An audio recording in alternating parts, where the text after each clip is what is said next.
we are live, everyone. We decided to log on just a couple minutes early. We saw a lot of you waiting in line to join us. Thank you for being here. Once you log on, be sure to type in the chat. Let us know where you are logging in from. That is my favorite part. I'm Jenna. I am here with Donorbox, and I am located in Hotlanta, Atlanta, Georgia. And we are joined by Amy today. Hi, everyone. Happy to be here. Let's see. Virginia, Kansas City, Toronto. I hope to get up there again very soon. I love Canada. The Cleveland area, pretty close, but we can't go at the moment. Not just yet. Memphis, Tennessee. We are practically neighbors, Cindy. New York. A few more people will have the whole U.S. and parts of Canada covered. Oh, yeah, absolutely. We get a lot of folks from overseas, too. You'll be surprised how many night owls we get. Great. India, thank you for joining us. Nice. Nashville, Tennessee, well represented today. Absolutely. I just spent my weekend in Tennessee. Let's see. Sarasota, fellow Floridian here. And I love Albert the Burt. Thanks for joining us today, Albert. Dominican Republic, awesome. Very nice. I love our global audience. This is so cool. It is fun. And everyone who is just logging on, we're going to give it one more minute and we'll go ahead and get started. Once you log on, drop in the chat box where you are logging in from. Los Angeles. How's the weather there right now, Ethel? It seems like it is I think it's going to reach 100 degrees here in Atlanta this weekend. Oof. Wow. Mm-hmm. So I used to live in LA for 16 years before I moved back to Ohio. So wow, that's a big change. Well, when you mentioned filming in Atlanta, there's a lot less filming in Cleveland than there was in LA. Absolutely. That is so true. Hi, everyone. All right, just one more minute and we'll go ahead and get started. Thanks for joining us today. Okay, it looks like we are at the top of the hour. Thank you, everyone, for joining us today for this Donorbox webinar.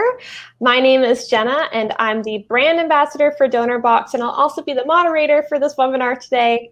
For those of you who are not familiar with Donorbox, we provide nonprofits with simple and effective tools to manage their online fundraising activities and connect with individual donors on a deeper level.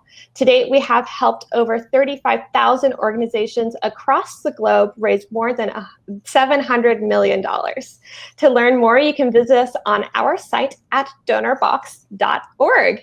And today, I'm so excited that we are joined by Amy Neumann to talk about 8 nonprofit AI tools and tips to help grow awareness, funding, and engagement. This is what we all need. Now, Amy is a social impact entrepreneur, keynote speaker, author, trainer, technology strategist, consultant, and artist. You wear a lot of hats, Amy. She strives to inspire world changers to leverage technology and engagement to do more of their mission work faster and easier while also being more inclusive. Amy is a social good and technology fanatic who has been creating positive change for over 2 decades. With a focus in blockchain and AI, she also founded a startup nonprofit called Resourceful Nonprofit and its subsidiary Technology Inclusion to help nonprofits accomplish more of their goals more efficiently and effectively while being inclusive and proactive about diversity and equity. She is also the CEO and principal of the social enterprise consultancy Good Plus Tech, with a focus on leveraging emerging technologies and smart communication strategies to solve global social impact challenges. Amy is widely published, including as a contributor to Forbes, an author of PR News's Crisis Management Guidebook, a contributor to Thrive Global, and a columnist for the Huffington Post. Wow, we are so excited to have you today. Now, Thank before you. I pass the baton over to you, Amy, I just want to mention a couple of items. First, thanks to Amy's generosity, every attendee today will be entered into a drawing where 2 lucky winners will receive a free Kindle version of her Simon & Schuster book, Simple Acts to Change the World, 500 Ways to Make a Difference. And the winners will be notified via email by Monday. Now, please note that this webinar will be about 45 minutes long with an additional 10 minutes allotted at the end for Q&A. This webinar is being recorded. We have you covered, and all registrants will receive a link for that recording after the webinar. And you can also find this recording on our YouTube channel. I will drop the link for that later. Now, please feel free to utilize the chat box to drop questions throughout the webinar, and I will be behind the scenes with my colleague Abijoy marking those questions so we can get to as many as possible. You'll also see in the bottom left-hand corner of your screen that some helpful links and resources will pop up. Click that link and it will open right up. Okay, everybody. Without further ado, Amy, passing it over to you. Everybody, please give Amy a warm welcome. Thanks, everyone. I'm so excited to see people from all over the states and all over the world. Our nonprofit does work on global projects, although a lot of what we talk about is US-based. And I guess the beautiful thing about technology is it's made the whole world a lot smaller, especially in the past couple of years. So, a subject near and dear to my heart is how technology can create positive impact, especially for nonprofits. And one of my favorite things right now is AI. Artificial intelligence is around us all the time in a lot of ways you may or may not be even aware of. But today specifically, we're going to talk about really what does it mean for nonprofits? And specifically, can AI solve your challenge? We'll look at some use cases of what is actually working today for nonprofits. That's a question I get a lot. What is actually working, and can we borrow from those ideas? I want to touch a few times on keeping diversity, equity, and inclusion, or DEI, top of mind when considering AI, or really any technology, or really any project at all. And then I'm going to go through a few handy low-cost tools or free tools that you can get started using today to make your life easier as a nonprofit and increase that growth, awareness, and fundraising and engagement. And then what steps can you take to prepare for the future as this is going to continue to expand? And then we'll have time for questions. Okay, so to start it all off, I miss speaking in person. I love webinars because a lot more people can attend, but almost always when I speak, people will come up to me afterwards and ask me a lot of technical questions about blockchain, if I'm talking about that, or AI, or whatever the technology is. And I like to say that if you're curious, there are lots and lots of resources to learn about the technology, but you don't have to know anything about how the technology works to use it. And I'll give you a few examples here. Electricity, I don't know how it works. There's probably people on this call who do know how it works. But all I know is I walk into a room, I flip on a light switch, and now the room has light in it. And that's really my end goal, is to have a room with light in it, right? A phone. We all have a phone. There's lots of apps on it. We may or may not know how to code apps, but we can certainly tell our friends and family, our coworkers, what app we like and what it does for us. And so again, the point of all this technology is not to use a certain type of technology because it's popular. It's to solve a problem or provide a benefit. And you can get that problem solved or get the benefit without knowing anything about how it was actually made. The last example that we all use every day is a car. So I don't know anything about engines, but I do know I've driven across the country a couple of times just by turning the car on and knowing how to drive it. So you don't know how the engine works, although you should know a good mechanic.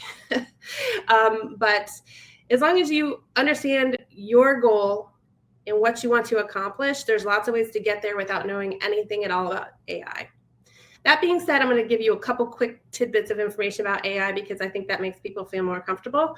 And also you're probably reading a lot of articles. It's in the media a lot. And I think it's helpful to just know some quick terminology. So what is it? Just really think about data. I'm going to talk about data a bunch of times because that is sort of the heart and soul of all information. We're just trying to basically make computers smarter and act a little bit more like humans in a lot of cases. But primarily, artificial intelligence is good at very specific tasks at the moment. And it's a great time to start thinking about capturing data. A lot of organizations, a lot of people on this call probably have a lot of data right now. Or if you don't, this is a great time to start collecting it. But be mindful. Throughout this, you'll see, I like to weave diversity, equity, and inclusion into this a lot, because there are some challenges that come with AI on a global scale of people being cut out of opportunities because either the data sets were biased or the people doing the creation of the tool were just not aware of a lot of things, of different cultures and things like that. So it's a good rule of thumb to always think about diversity, equity, and inclusion. Even when you're picking a new tool, just ask who's making the decision, who's creating who's saying what's important about making the decision. And we're going to mention that on another slide too. So artificial intelligence. I put this up here because this is a question that comes up a lot. What's the difference between artificial intelligence, machine learning, deep learning, narrow AI, general AI, etc. And again, I think AI is an all-encompassing term. Artificial intelligence has surprisingly been around since maybe 50, 60, 70 years now. However, it's only been very recently as the computing power got to the point, and a lot of optics and other things got to the point that it could all be combined into some of the very cool technology we know now. A good example of artificial intelligence that probably most of us have heard of was Watson, when it beat, I think it was Ken Jennings on Jeopardy. So that was a good use case of artificial intelligence where a lot of very specific data was given to a computer to make it very good at one very specific thing. The machine learning is sort of taking it to the next level where you're creating algorithms and you're allowing some learning to happen so that it continues to improve. Deep learning is just a subset within that, even more niche, but this is something that is more useful to like a Google or an Amazon, a Facebook, or any company that has hundreds of thousands or tens of millions of data points and can really work a lot with levels of learning within that. And you don't have to read this whole slide. I just put this up here because a lot of nonprofits have some parallels with the United Nations 17 Sustainable Development Goals, SDGs. And this just shows that whatever area you're in, whatever industry you're in fact, just humans in general are using a lot of AI we don't realize right now. And there are very specific use cases in a lot of these 17 areas. So on all these slides, there'll be links at the bottom if you're curious to go back and look at a couple pages of a white paper that apply directly to you or your organization or what you're trying to do, then feel free to look. But this is just to show that I haven't run across any type of organization yet that isn't, some similar organization isn't using AI in a good way. Okay, so before we really get into this slide, I wanted to see if anybody can name a couple of, and you can just type it in the chat box, a couple of types of AI that you use every day. It's a little bit of a trick question. Some of you have probably heard it before and you'll know the answer. Google search, yes. Your cell phone. TikTok, that's a good one. Siri, yeah. Facial recognition. Social media platforms for sure. Journey planning, Amazon. Yeah, so you all are thinking about this exactly in the right way, which is conceptually, and you know that you, again, all these, when you're ordering something off Amazon, it gives you suggestions, and you don't have to know how AI works at all to get the benefit of getting, something that's recommended for you. I see some attention extraction. That's funny. I like that. City government, bank transactions, eBay. Yeah, these are all great examples. And in fact, it's pretty ubiquitous in a lot of technology anymore. I heard a TED Talk recently where by Kevin Kelly, and he said that everything that was electrified before with electricity, so it went from manual to electric, is now being cognified. So the next 10,000 startups are going to take something that exists and add AI, which I think it's fairly accurate because there are already a lot of ways to solve problems. But I think what we want to look at is using AI. Can we do something better, faster, easier, or that couldn't be done before? A problem that wasn't possible to solve before. And that is a really good use case of emerging technology in general. So here we have a few examples, and I just want to call out a couple. We don't have to go through all of these, but I kind of like to think of these slides in the next couple of pages of use case examples as ingredients for a recipe that you're personally trying to create to solve a problem for your nonprofit. In other words, as you're reading information or listening to this, it's probably going to spark some ideas, right? So just conceptually, you know, facial recognition, character recognition, speech to text, sentiment analysis. You can go through all these different types of things and start combining them in some ways that would be interesting. One of my favorite things to do is just to ask myself the question, boy, wouldn't it be great if a tool existed that fill in the blank? And guess what? A lot of times it does. I'll give you an example. A couple years ago, I went to Web Summit, which is a 60,000 attendees summit about emerging technology in Portugal. And I was there as a media person interviewing people. So by the end of it, I had recorded interview of a couple dozen people. So probably maybe 15 to 20 hours of recorded talking onto a little digital card and some notes. And I thought, boy, it would be really helpful right about now if I could just transcribe all of this. And lo and behold, AI can do that very easily. So this is a good application to use at board meetings, for example. Or if you have communications people that you want to interview people for testimonials, or whatever you want to do, it can just save a tremendous amount of time because you can go back and highlight things. You can slow things down if it's hard to understand. Just a lot of benefits to that. So that's one simple one that you wouldn't necessarily think of it being AI, but it's very helpful. And again, just ask Google or your favorite search engine to answer the question for you. Is there a tool that does X? Or if you hear of a tool, put that tool's name in there, and a bunch of competitors will come up as well to give you a few more avenues to explore. Okay, so we'll get into a few examples. And again, all of these white papers that I'm referring to have links at the bottom of each slide. And I'm not going to go into great detail, but what I want to do is plant enough seeds that you can go back and see if any of these make sense for your organization.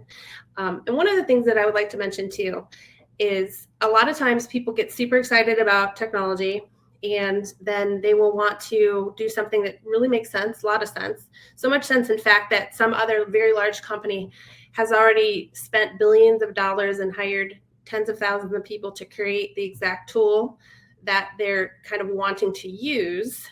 And then maybe they can use a subset of that. A good example would be if you wanted to build an online community, rather than starting from scratch, you might create a Facebook group because all the infrastructure is already built there. And really what you want is to be able to have conversations with like-minded people. You don't really want to create anything from scratch. And with AI, just like with all types of emerging technology, I would strongly suggest trying to find something that already exists. There's really no reason for a small to medium-sized nonprofit, in a lot of cases even a very large nonprofit, to start from scratch. It's very daunting to try to find an AI ethicist, a diverse group of AI programmers, data scientists, figure out which data sets to use that are unbiased for what you're trying to do. And all those types of things have already been done by some very large organizations. And then you can just go, use the Facebook group version of whatever that platform is. So here are a few examples. And before I do that, does anyone have is anyone using AI currently now in their nonprofit in a way that they would like to call out or recommend that we could discuss as we go? So I'll give everybody a few minutes or a minute or two to put some suggestions in the chat if you feel like it. Geofencing, okay. Transcribe recordings, yes, excellent. Bookkeeping, very nice. Also, digitizing old records and notes someplace accessible for everybody, like in a Google Workspace or something like that, could be a good one. All right. So there's lots of different examples. And if you think of more, you can add them to the chat so that they'll be there later. So here are a few really cool examples that I like. these are on a global scale, but again, think of the concepts and maybe how you can use them. So the first one is in parts of Africa, there are wildlife preserves that have very few actual human staff. So they trained, I guess, heat-seeking, heat mapping drones, artificial intelligence to see the temperature of the animals and the temperature of humans. And if they get too close together from drone surveillance, then there's an alert and they can send an actual human to intervene. And they went from losing several elephants per month to 0 elephants per month in one wildlife reserve over a 6-month period. And again, you can think of all sorts of applications for something like this if that's in your wheelhouse. The second one is during Hurricane Harvey, AI was used to compare maps of areas pre and post Harvey so that direct responders could more easily be dispatched to areas without running into roads that were washed out or things flooded. Same situation with wildfires, earthquakes. So if you do anything related to disaster relief, this is now a pretty common use case, but it's something to consider. You can just compare map footage, and it can save a lot of time in a crisis situation. And then the third one that I find very interesting is the lead pipes in Flint, Michigan. So they went back and put, the city government went back and put maybe 100 years of different data sets, including handwritten notes from developers, builders, all sorts of different things. They compared a lot of different statistics about plots of land in the areas they were in. And then they had AI look for patterns, and they were able to come up with maps like these that had a very high probability of being accurate. And it would say which houses had a very high percentage probability of having lead pipes that needed to be replaced. So they cut down the amount of digging they had to do in the ground for lead pipes tremendously, and were able to swap out pipes to thousands more homes much faster, which is very beneficial to the lives of everyone who lives there. And the same concept can be used for other things. And so you may even have, as a nonprofit, a lot of digital, non-digital records in files somewhere that could just be scanned and uploaded, and maybe you can start comparing some trends that you've seen in other ways. And again, AI is just a maybe simpler, faster, easier way to do some things that we've always been trying to do.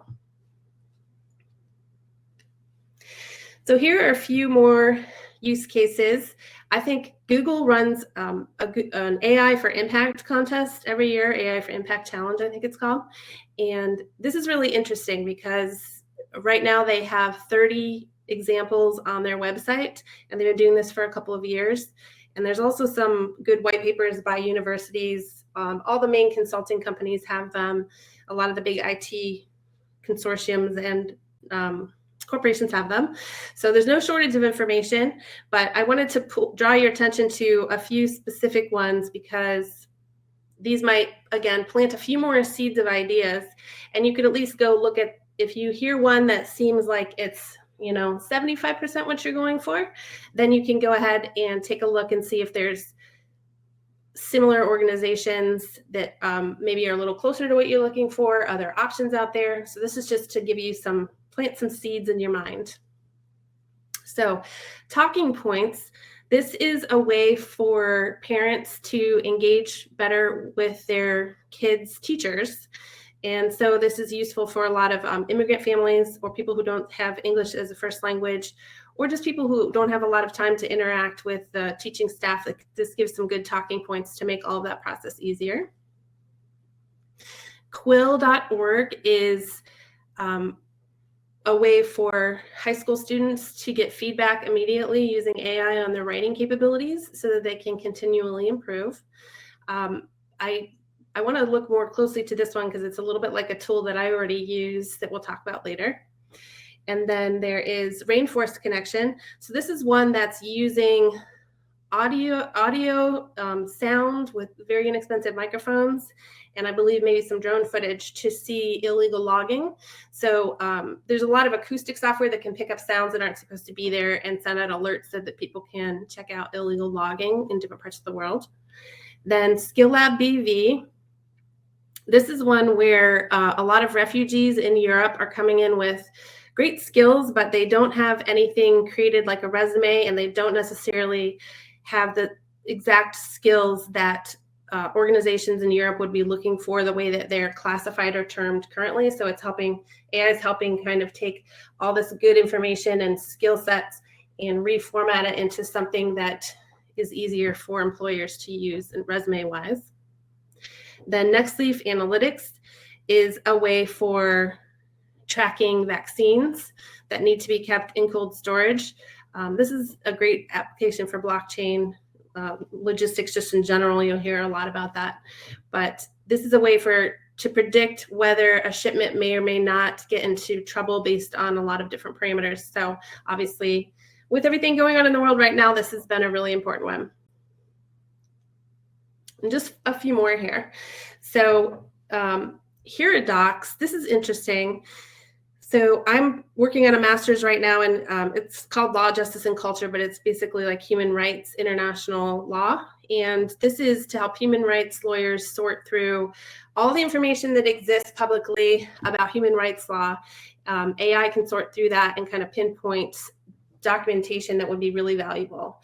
This is a big use case in the legal field as well, but this is a big use case for anybody who's got a lot of information to sort through. But here at Docs is specializing in human rights law applications. Hand Talk, I love this one too. So people with disabilities are an area of diversity, equity, and inclusion that does tend to get more overlooked than other areas in a number of ways.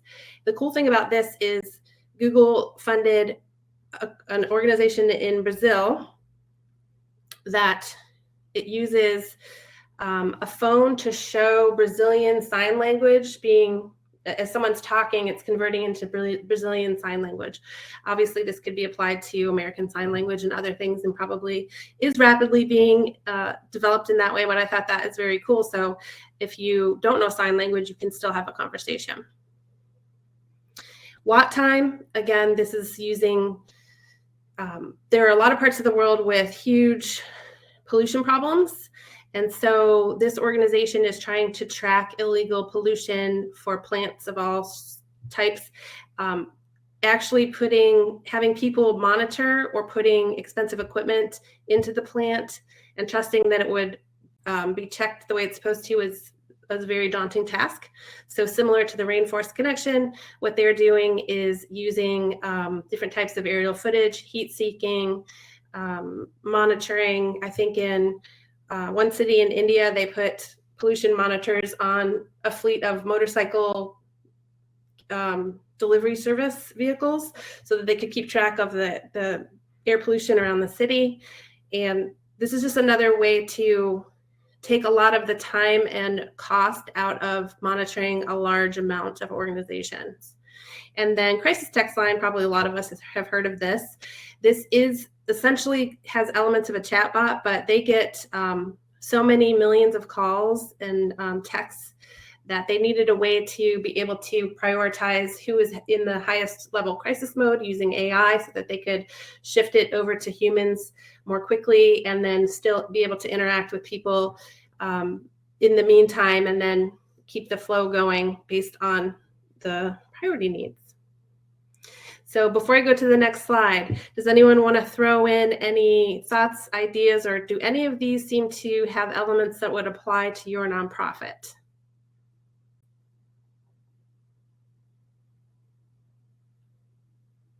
And if you think of any, you can go ahead and throw those in there.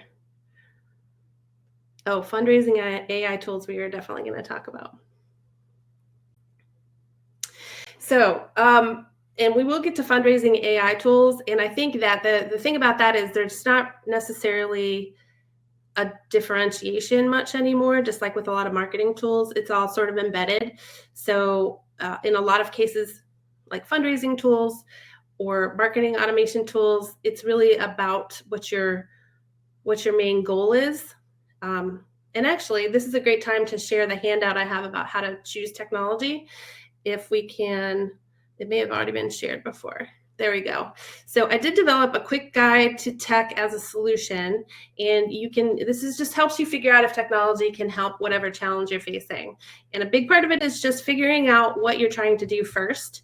and then sort of doing a little research, comparing what you find a few places in some software review sites, and then going from there.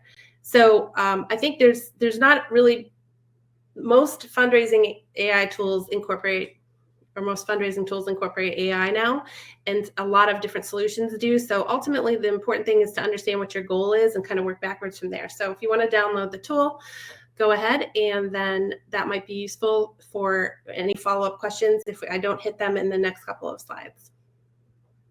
So I wanted to talk again about keeping an eye on DEI, diversity, equity, and inclusion.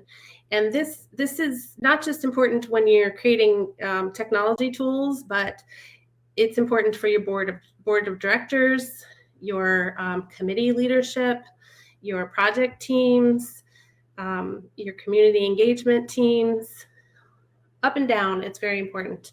And think about not just race and gender, which everybody immediately thinks of for the most part, but also different parts of the world, different languages spoken, different socioeconomic status, different education status, disabilities, gender expression, everything on here. And there's a link to more information about that. It's really important. And I'll give you an example. So a couple of years ago, I was at a Blockchain for Good conference, and all 8 of the speakers were men.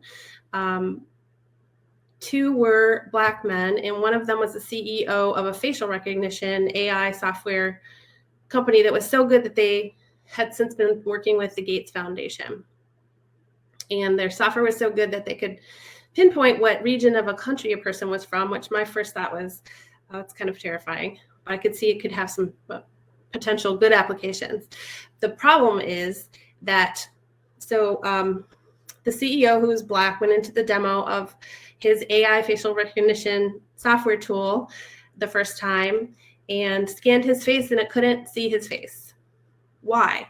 Because the data sets at the time, and still to an extent now, skewed very heavily white male faces, and very predominantly, and down the line, it just got harder and harder for software to recognize other faces. And also the team doing the development was very homogenous as well, and didn't notice that this was a problem all the way through the process. And I would suggest that this is pretty common. If you don't have people in the room with lived experience in a certain area, then you open yourself up to massive blind spots like that. I mean, what an awkward demo, right? So I think about that a lot, because I think, wow, I mean, we've already heard of cases, facial recognition is going to be used to get you on and off the subway and on and off airplanes and all sorts of things. And if it says you don't exist because it doesn't recognize your face or match up, that's a problem. So just keep in mind when you're developing any sort of committees, project teams, boards of directors, leadership teams, anything, just think about who has the lived experience that you need. And what I mean by that is, so I've gone to countless workshops about diversity, equity, and inclusion, and I just got a certificate in it from Cornell, and I'm working on a master's. So that gives me academic and philosophical and maybe secondhand lived experience, but it will never give me the same lived experience as other people who aren't me. And that applies to everyone. So the other thing about that is something that may have worked well in one time, space, and place may not apply at all in a different time, space, and place. And I think people very often have great intentions, especially in the nonprofit space, but the best way to see if something is going to work is to invite people in from a new community might work with, and ask them if they think it will work, ask them what they've tried before. And this is where the lived experience comes in. Lived experience isn't something that you can learn no matter how many degrees you get. That has to do with your personal set of lived experience.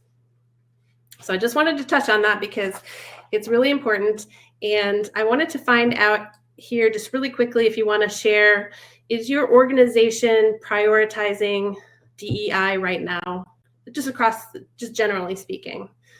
It's gotten more popular in the past year and a half, but it's been getting, there's a lot of reasons that it's beneficial for organizations, and I was just curious if it's come up a lot in your conversations. So feel free to chime in. All right, now for the good part. Some simple tools that you can use right now. And just as an FYI, I see the document up there, but not people's answers. So if you did answer in the chat, fantastic. I'll see it in a little bit. And then I'm going to go ahead and go on to the next slide. So chatbots, we've all used these if we've gone online and we have a question about customer service and we start chatting with an agent. They're typically bots up until a certain time. But the beautiful thing about them is they do work really well and they do save a tremendous amount of time. So for a nonprofit, you can today go set up a Facebook chatbot to answer your frequently asked questions pretty easily. I'll give you an example of this.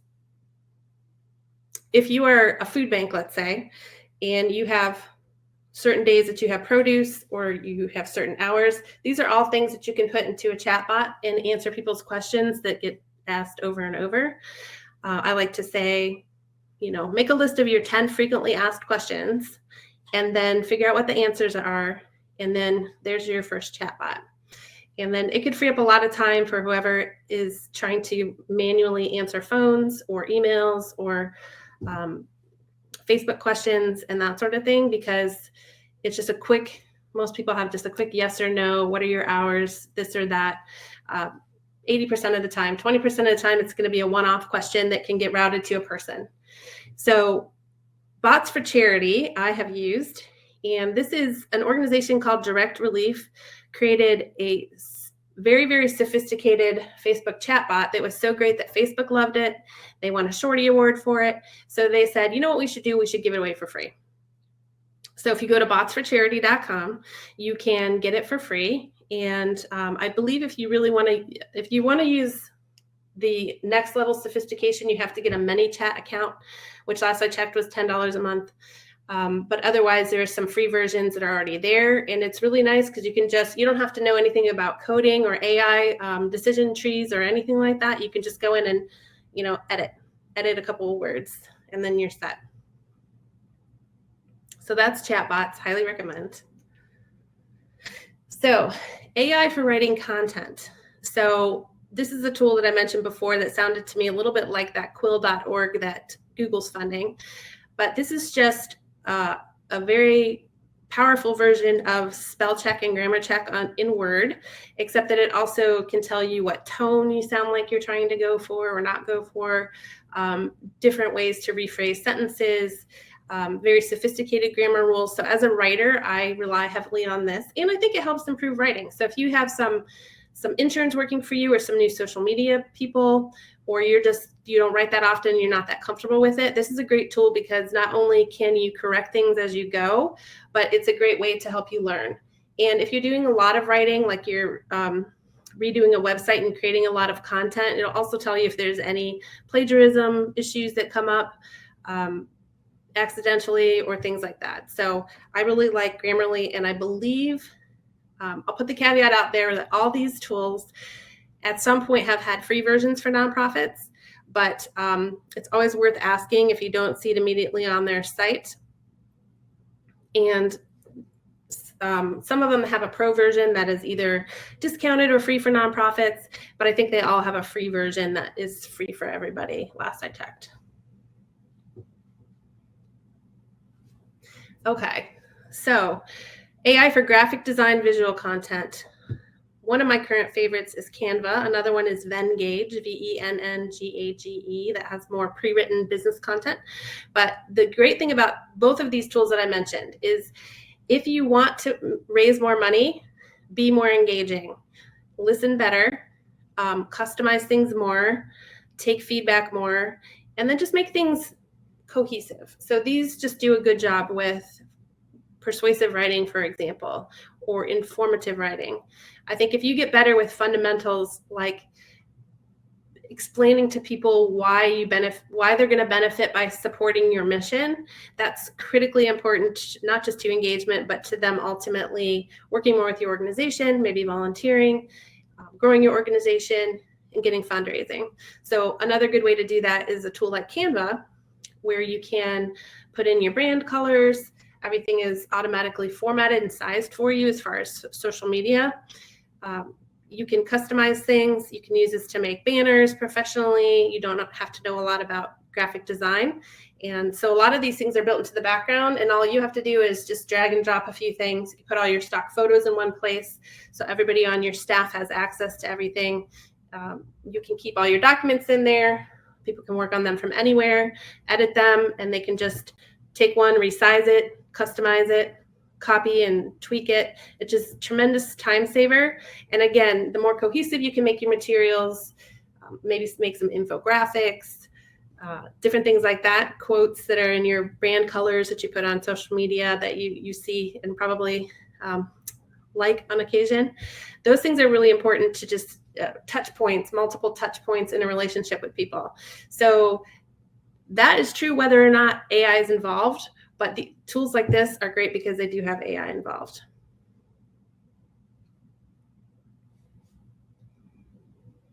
So here's another one that I love, AI for learning languages.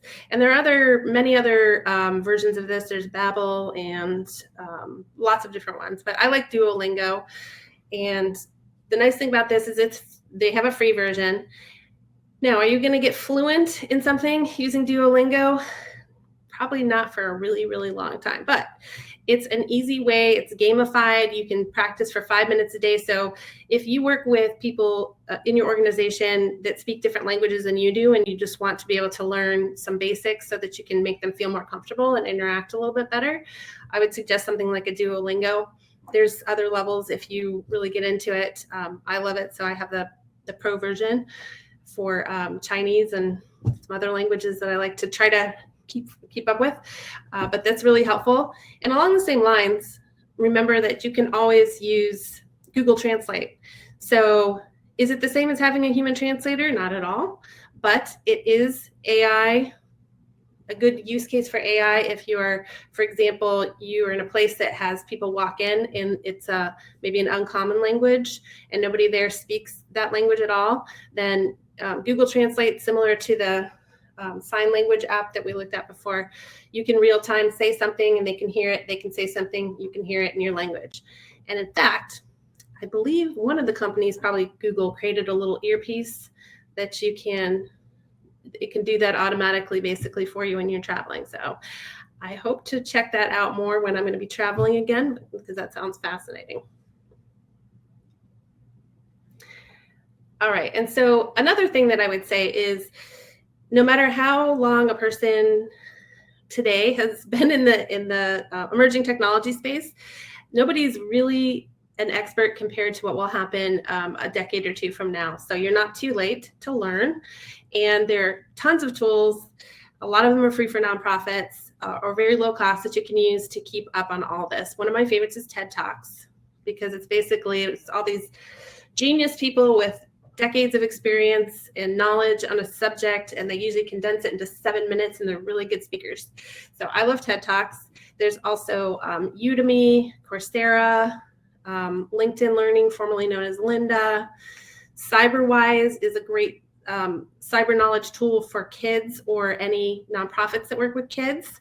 Then there's Microsoft's Digital Skills Center for nonprofits, Code Academy. Code Academy, you can learn some basic coding skills or data science skills. Some courses are for free, some low cost. Think with Google is a great site. This has a lot of trends, for example.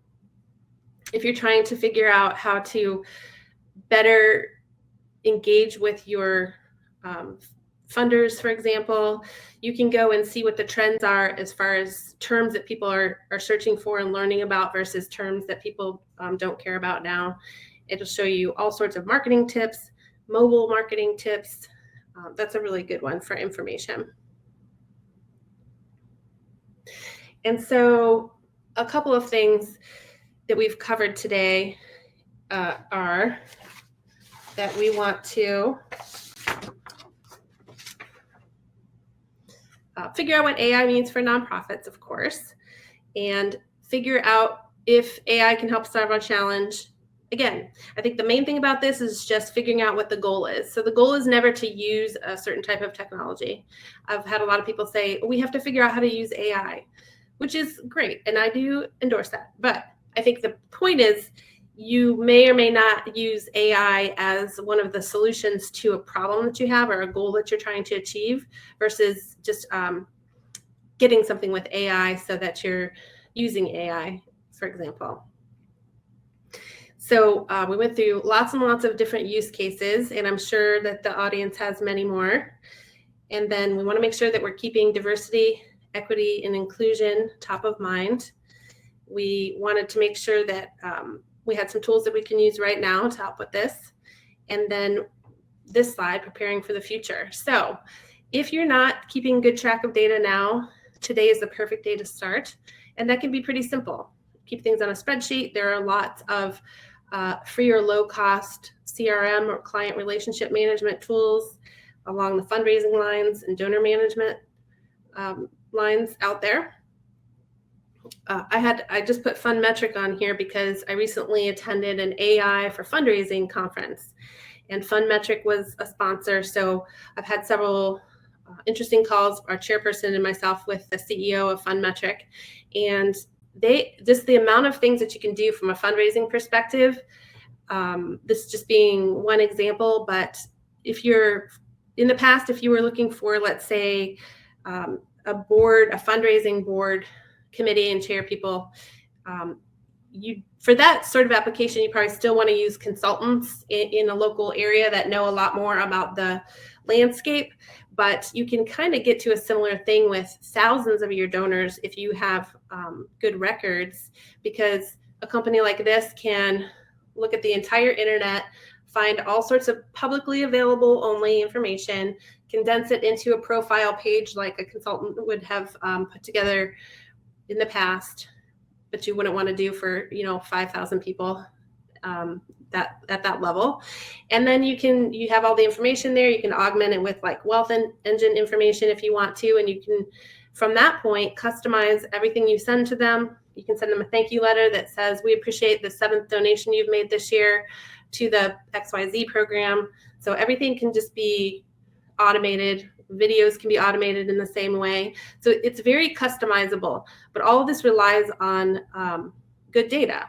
So the better data you have, the better it works. I think FundMetric is the way it's priced is more for like Fortune 1000 comparable sized nonprofits or universities right now. But the good thing about artificial intelligence and all technology is over time, the prices of everything tend to drop dramatically, and the applications and capabilities go up dramatically. We're already seeing self-driving cars, and that's just going to keep being applied to all sorts of different things. So a lot of this just has to do with data. And one bonus that I'll put in here is you probably have more data than you think, even if you're not keeping a lot of specific records on people that you interact with, for example. So if you're doing any social media marketing, every social media platform has great analytics that can tell you lots of information.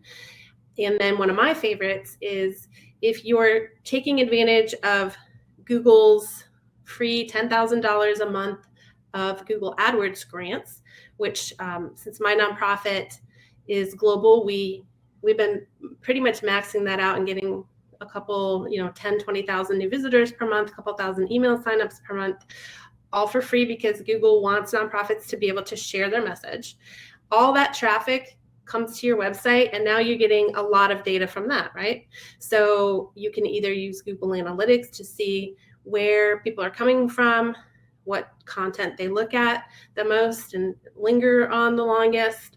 You can find out a lot of basic demographic things. Your website vendor, whoever you use right now, may have a lot of those same things available, so it doesn't have to be Google Analytics.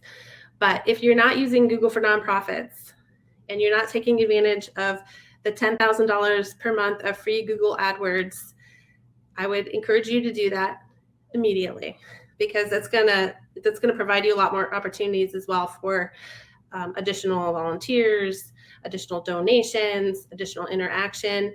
And the more data that you can work with, you'll start to see that people really care about this project and they don't seem as interested in this project. So maybe our next fundraising push can relate to the project that most people seem the most interested in, for example.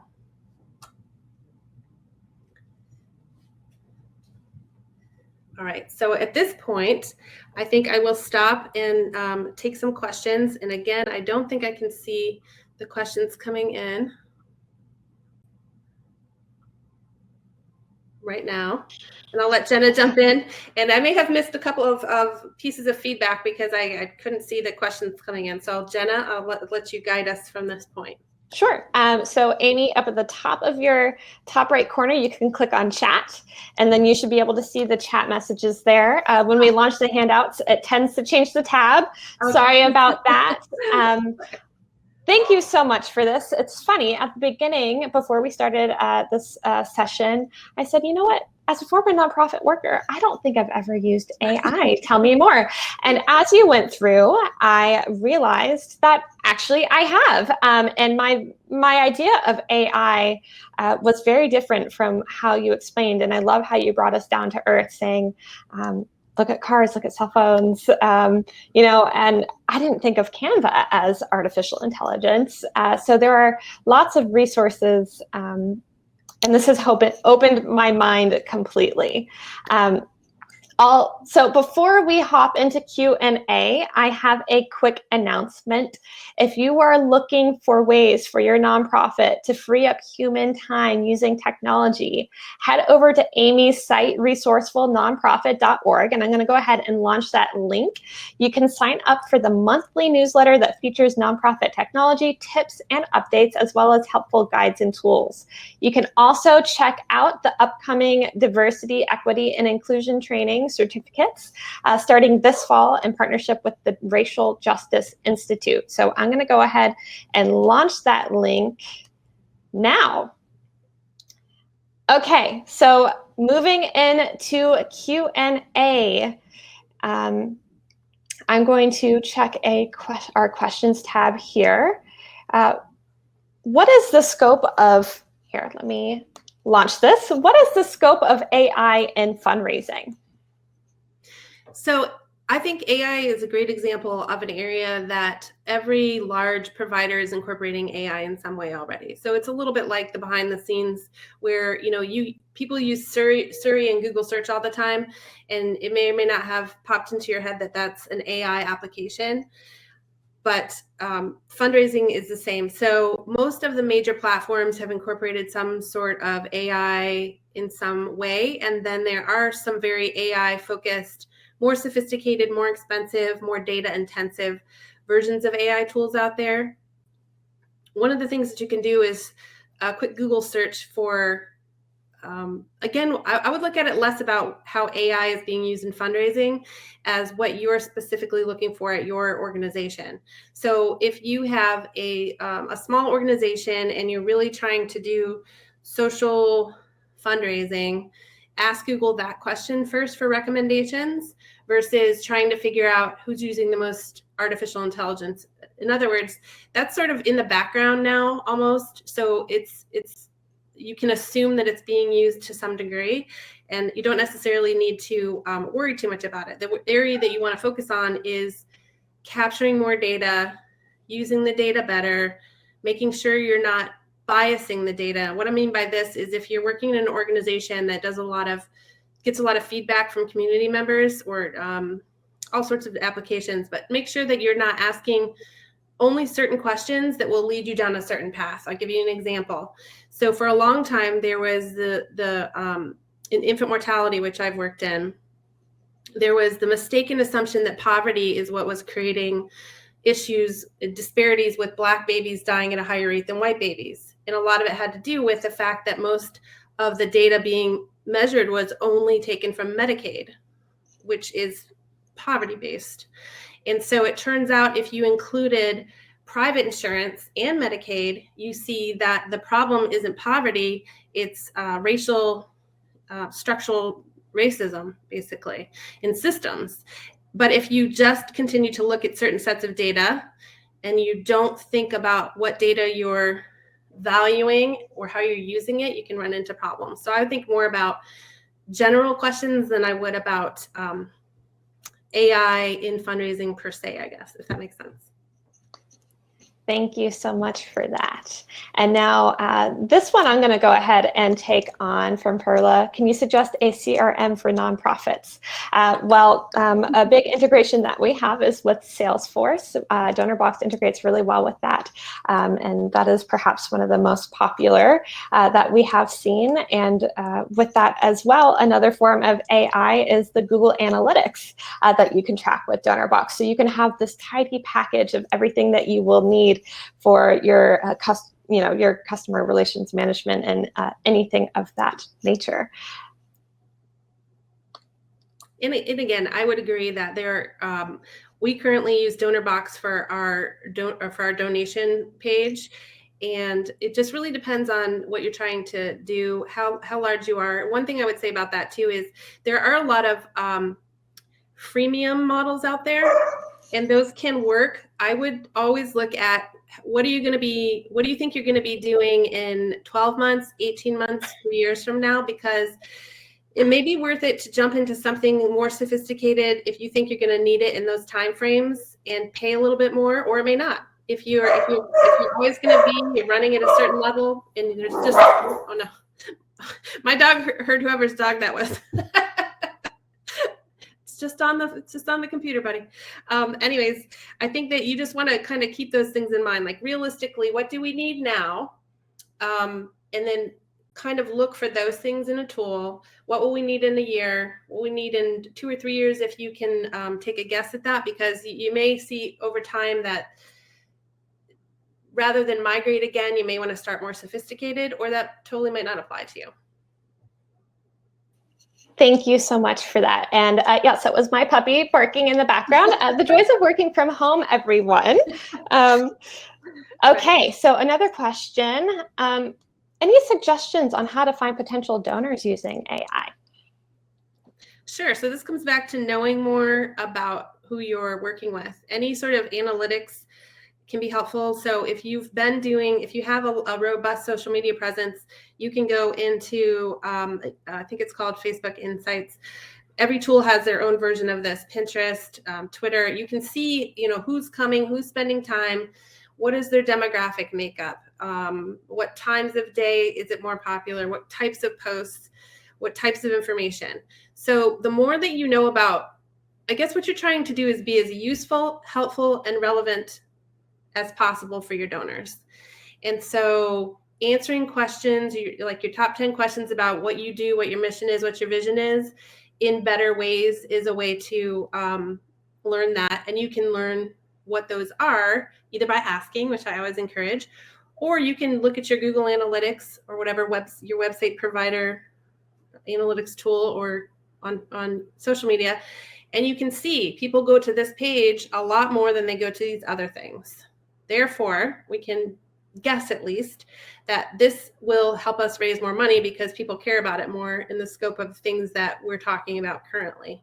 And that's not always accurate. And this is where I would say definitely donors love to share if you ask as well. So you can do surveys or have them come in for an informal meeting and just ask people. Asking is always the quickest way from point A to point B to do anything better. But you can also glean some of that same information with your data. The more you capture, and you probably have more of it than you realize already available if you're doing anything online right now. So much for that. Now, I have some questions since we are nearing the top of the hour. Again, as a total newbie, or I thought I was a newbie to AI and being in the nonprofit world for as long as I have, you've talked a lot about knowing what you need and then searching based on that. Something that I love to do, admittedly, is if I need something, I type exactly what I need into Google and see the results. So for someone who doesn't exactly know what they need for their nonprofit, but they know that they need to free up some time and they want to explore and be inspired by anything that may be out there, how would you search for that on Google to find any tools, AI tools? Maybe there's a list somewhere that they can kind of scroll through and say, oh yes, I hadn't thought about that, but I could use this to really help with funding or engagement or freeing up time so we can focus more on our mission. Sure. So if you go to resourcefulnonprofit.org, we have it set up to try to answer a lot of questions in that way. And we're actually working with Northeastern University right now on a more sophisticated chatbot that can do a decent job of that. But it is something that changes so fast that we're trying to debate whether we have the staff to maintain that on an ongoing basis at the level we might like to. But I think we're getting there. In the meantime, there are a lot of tools available on our site or a site like TechSoup or Tech Impact. But again, I would say really, let's say take technology completely out of it. What are you just trying to do? Are you trying to lessen burnout of your staff? Are you trying to reduce your costs? Are you trying to save the amount of time you're spending right now processing donations? What are you actually trying to do? Once you can say that, surprisingly, sometimes people are a little unclear on that. So it might be worth having a discussion with some teams. Are we really trying to do this, or are we trying to do that? If you can say what you're trying to do, then ask Google top 10 ways for nonprofits to whatever it is, because I guarantee you a bunch of really good bloggers have written articles just on that thing. And then if you can find a few different articles that say, they all give their top 10 for ways to fix your problem, and a couple of the same things come up over and over, then those are the ones that you maybe want to take to a Capterra or a G2 software review site. Plug those in. Now you're saving yourself a lot of time trying to compare tools, because you can see, all these people, Beth Cantor said this and Allison Fine said this. So therefore, I think those are pretty valid and credible. So now I'm going to see if they have the benefits and the features I need. And then I'm going to sort of look at long-term costs. But that whole process can be very short to start with. The fundamental thing is always to start with, what are we trying to do first? Don't even worry about what the technology is. Maybe you can just do it some way that doesn't involve any technology. But the point is to be clear on sort of what are you trying to get to, and then the rest sort of is easier to do. And Google searches are my favorite secret way to find stuff out too. Thank you so much for that. Okay, everyone, we are almost at the top of the hour, so please remember that this session was recorded, and you will find this along with all of our other webinars on Donorbox's YouTube channel. So I'm going to go ahead and launch this link, follow this link to get access to all of our webinars, and also tutorials, useful resources, and pro tips for nonprofits. So go ahead and subscribe so that you can stay up to date on all of our latest content made specifically for nonprofits. And Amy, I want to thank you so much for sharing your expertise with our audience and beyond. I think that has been a very eye-opening session, and I think a lot of wheels are turning throughout the presentation. And thank you, everyone. I want to thank you all for all that you do to serve others in your community and beyond. We are so pleased to provide the tools and resources you need to help you help others. So thanks so much, everyone. Thanks. And if there's any questions that didn't get answered due to a shortage of time, on our resourcefulnonprofit.org, there's a contact page. And I inevitably see almost every single question that goes through there. So if you send it over, I will do my best to answer if we didn't answer it today. And I really appreciate everyone being here. And I love, love, love that you're excited and eager to learn more about artificial intelligence, and even more excited that you're looking to solve challenges for your organization. Thank you so much. All right, have a great one, everyone. Happy Friday. Thank you.